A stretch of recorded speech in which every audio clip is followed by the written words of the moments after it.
Hello everyone and welcome back to my channel. I'm Danny, a digital illustrator, creator, and someone who loves making little physical projects to share with you.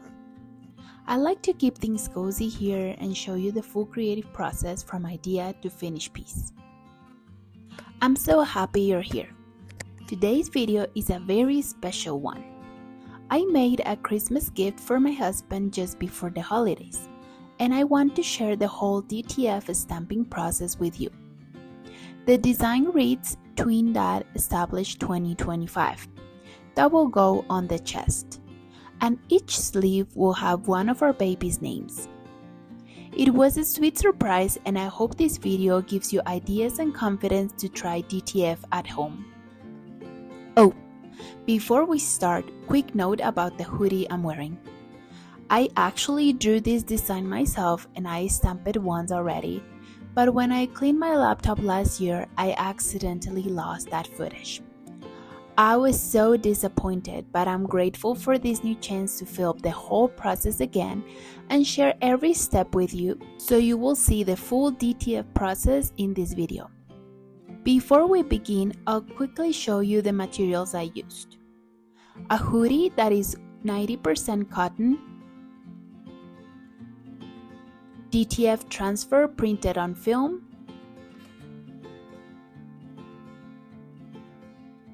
heat press machine, parchment paper, lint roller, and heat resistant tape. This is optional, but I find it very helpful to keep the designs straight when I'm stamping. All the exact machines and supplies I used are linked in the comment box below as affiliate links for your reference. So let's begin. Step 1. Preheat the heat press. I set my press to the recommended temperature, usually around 300 to 320 Fahrenheit. I set it up to 320 Fahrenheit. Take a moment to let your press reach the right temperature. This helps everything go smoothly. Step 2. Pre-press the hoodie. Lay the hoodie flat on the press. Press the area where the design will go for 3 to 5 seconds. This removes moisture, smooths out wrinkles, and flattens the fabric so the transfer will stick evenly. Step 3. Clean and position the transfer. Use a lint roller to remove lint or dust. Tiny fibers can affect the adhesion. Place the DTF film ink side down on the hoodie where you want the design.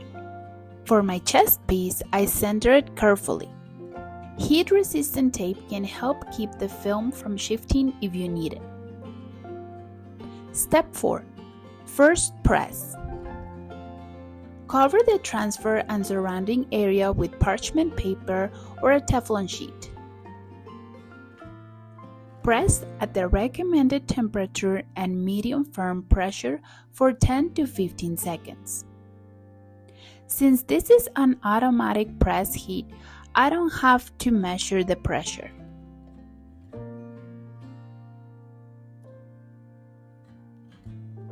Step 5.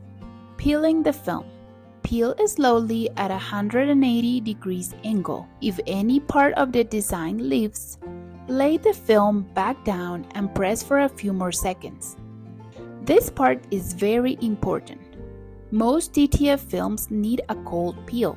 It is important that you let the garment cool for at least 5 to 10 minutes before gently peeling the carrier film away. I'm emphasizing this because some of you reminded me after my tote bag video that cold peel helps keep the adhesive and ink in place and prevents lifting. I repeat this process for the designs on the sleeves.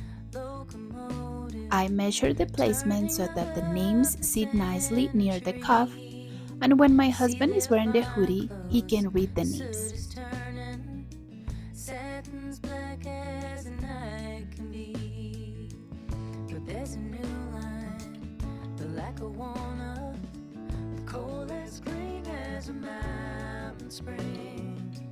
Through the forest and over water, Northern Railway beauty sings. Step 6. Second or post press. After peeling, Cover the design again with the parchment or Teflon and press for another 5 to 10 seconds at a slightly lower temperature. I set out my temperature at 270 degrees Fahrenheit for 8 seconds. This post-press helps lock the design into the fibers, improves durability, and gives a nice finish. Next, I share with you care tips that you can include with your designs if you're looking to sell them. To keep the DTF print looking its best, wash inside out in cold water on a gentle cycle. Air dry or tumble dry low. And avoid bleach, fabric softeners, and ironing directly on the design. Now, let's look at a close-up of the chest design and the sleeves names, so you can see the texture, edges, and color. I love how the names on the sleeves turned out. They feel so soft but sturdy to the touch. Making this for my husband felt really special. It's a small handmade way to celebrate our growing family, and I hope it inspires you to make something meaningful for someone you love. I would love to know what other projects you would like to see next. Please leave your thoughts in the comments below. I read them and they always help me plan new videos. If you want more, check out my other videos where I show you how to sublimate a tote bag and explain the difference between DTF and sublimation. Thank you so much for spending this cozy time with me. If you enjoyed the video, a thumbs up helps me a lot, and please subscribe for more crafty and creative videos. See you next time. Bye bye.